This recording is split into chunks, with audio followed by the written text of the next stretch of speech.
Salam sejahtera, bertemu kembali Ibu Bapak Saudara yang dikasihi Yesus Kristus. Di pagi hari ini kita kembali meluangkan waktu untuk mendengarkan firman Tuhan, untuk kita hidupi menjadi panduan dalam perjalanan hidup dan pekerjaan kita. Mari kita angkat pujian dari pelengkap Kidung Jemaat nomor 126 ayat yang pertama. Hanyalah Yesus juru selamat. Hanyalah Yesus juru selamat, Dialah sumber hidup baka.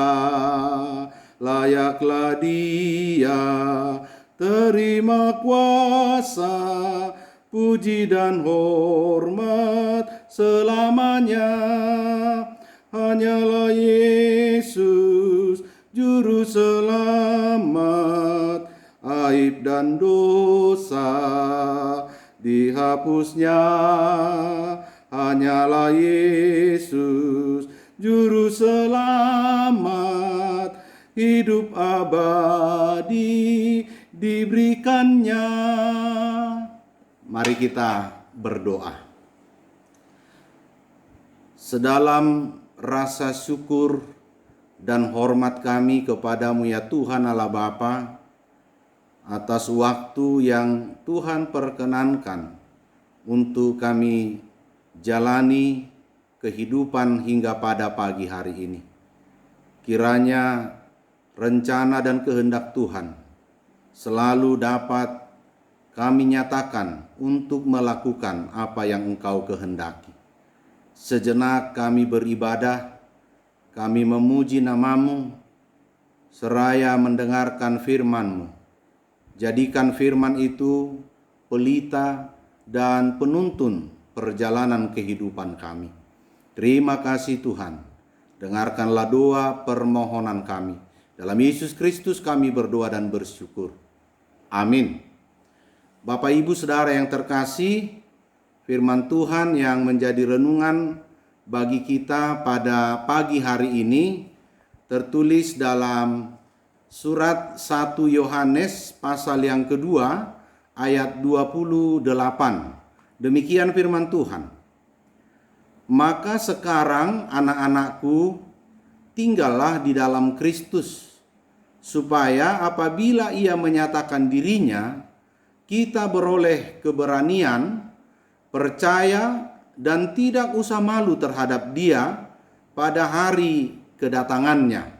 Dalam bahasa Batak Toba, nuaik pe akka anaha, mian ma hamu di bagasa nibana, asa marhiras niroha hita di nagabe patari bana, unang tarila hita maradupun ibana di haroronai. Demikian firman Tuhan. Ibu bapak saudara yang terkasih, untuk lebih memahami firman Tuhan ini, saya mau sampaikan satu cerita sebagai contoh bagaimana kita hidup di dalam kesetiaan terhadap firman Tuhan, terhadap Injil di dalam kehidupan kita.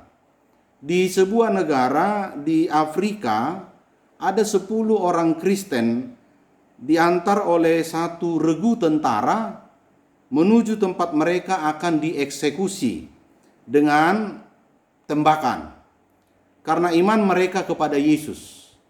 Oleh karena imannya mereka harus dibunuh.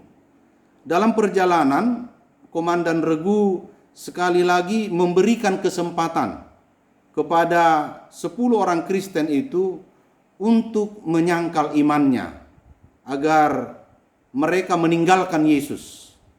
Komandan itu mengatakan, kalau ada di antara kalian yang menyangkal iman kepada Yesus, maka dia akan selamat, tidak akan dihukum mati.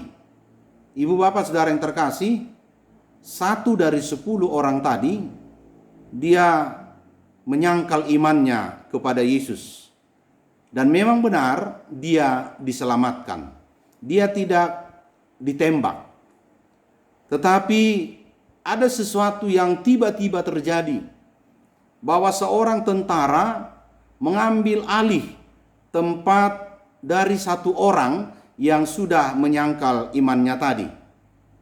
Sehingga komandan regu itu menjadi marah dan bertanya kepada tentara itu. Apa dia katakan? Mengapa engkau melakukan itu? Tentara itu kemudian menjawab, aku melihat sebuah mahkota terjatuh sehingga aku bergegas untuk memungutnya. Dan kemudian dia pun ikut ditembak mati. Ibu bapak, saudara-saudaraku yang terkasih,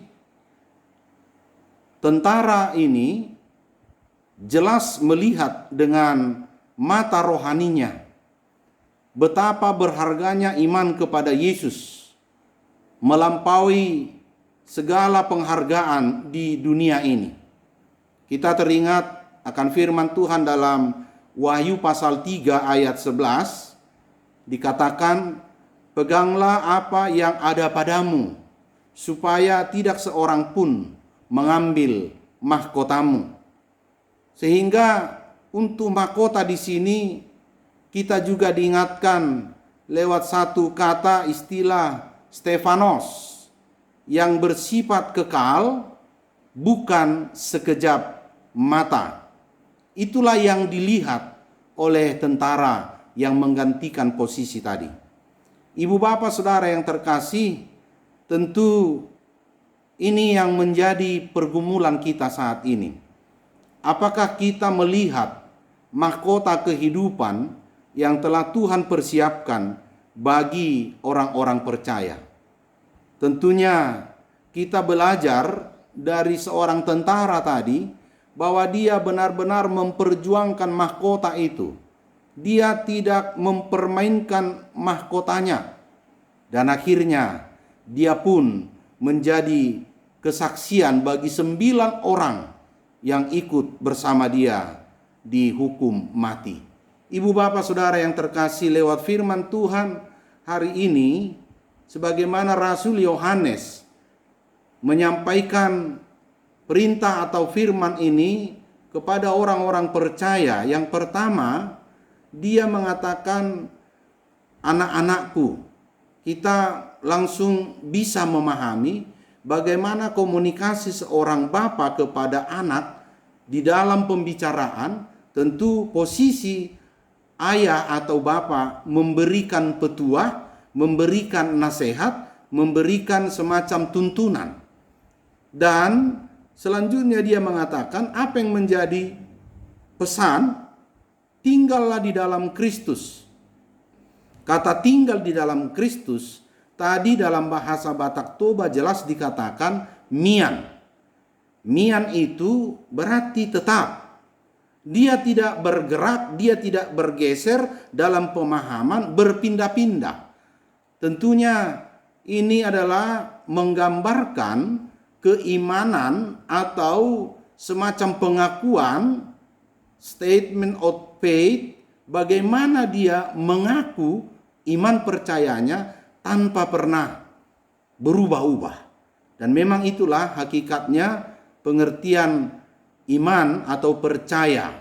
Kata pistis, tetap, teguh, kokoh, yakin. Maka dengan kata tinggal di dalam Kristus menyapa dan juga mengajak kita untuk tetap setia, untuk tetap beriman teguh hingga pada kedatangannya dikatakan tadi. Bapak Ibu Saudara yang terkasih, menjadi perenungan yang mendalam bagi kita betapa mudahnya saat ini banyak orang-orang percaya yang sedang digerogoti oleh berbagai pengaruh-pengaruh, termasuk pengajaran-pengajaran yang membuat kita menjadi semakin kacau. Katakan saja misalnya, banyak sekarang bahkan penceramah-penceramah yang mungkin dari kelompok atau saudara-saudara kita yang mencoba untuk meruntuhkan keimanan kita. Namun jangan salah, dari dalam diri kita sendiri pun banyak yang berusaha mengacaukan bagaimana iman kita itu. Sama seperti Paulus ketika dia menyampaikan suratnya kepada orang-orang di Galatia bahwa banyak yang mempengaruhi mereka. Namun Paulus mengatakan agar mereka tetap di dalam iman yang benar kepada Kristus. Demikian Ibu Bapak Saudara yang terkasih, kita juga pada saat ini hendaklah kita didapatinya setia dan selalu berdiri kokoh dan teguh. Goncangan apapun kita tetap bertahan, karena kita punya mahkota yang hendak kita raih, yaitu kehidupan kekal bersama Allah di sorga. Amin. Mari kita berdoa. Terima kasih Tuhan atas firman-Mu yang mengarahkan mata iman kami, pandangan rohani kami, untuk selalu menginginkan mahkota yang telah Tuhan persiapkan. Melalui firman-Mu, Tuhan telah menyatakan kepada kami agar kami selalu setia, hidup dan tinggal di dalam Engkau, Kristus, Tuhan Juru Selamat kami. Mendengarkan firman-Mu, hidup di dalam firman-Mu, melakukan perintah-Mu. Dan itu kami buktikan melalui kesungguhan kami dalam setiap kehidupan yang kami lakoni. Apakah kami sedang menghadapi gejolak, pergumulan? Apakah kami sedang bersukacita, bergembira? Firman-Mu mengajarkan kami untuk tetap di dalam Engkau hingga saatnya Engkau datang kembali, mendapati kami tetap setia, sehingga kami pun dinyatakan menerima mahkota kehidupan. Terima kasih Tuhan. Biarlah hidup kami pada hari ini kami serahkan sepenuhnya ke tangan pengasihan-Mu. Engkau Tuhan menjaga kami. Firman-Mu menjadi pelita agar kami berjalan di jalan yang benar yang Tuhan berikan. Jauhkan dari kami godaan-godaan yang mempengaruhi iman percaya kami. Tetapi kami tetap berpegang teguh akan kebenaran firman Tuhan. Terima kasih Tuhan. Jagai kami, jauhkan dari kami mara bahaya, penyakit apapun. Terlebih dalam mengikuti protokoler yang sedang kami jalani di negara kami, di kota di mana kami tinggal masing-masing. Sehingga kehidupan kami tetap taat dan tunduk juga kepada pemerintah kami. Dan juga menjaga kehidupan kesehatan kami masing-masing. Terima kasih Tuhan, berkatilah seluruh pekerjaan kami menjadi dupa yang harum di hadapan-Mu. Dalam Yesus Kristus kami berdoa dan bersyukur. Anugerah Tuhan kita Yesus Kristus dan kasih Allah Bapa serta persekutuan dengan Roh Kudus kiranya menyertai saudara sekalian. Amin. Selamat beraktivitas, selamat berkarya. Kiranya Tuhan memberkati apapun yang menjadi harapan kita terwujud di sepanjang hari ini. Horas, tetap jaga kesehatan.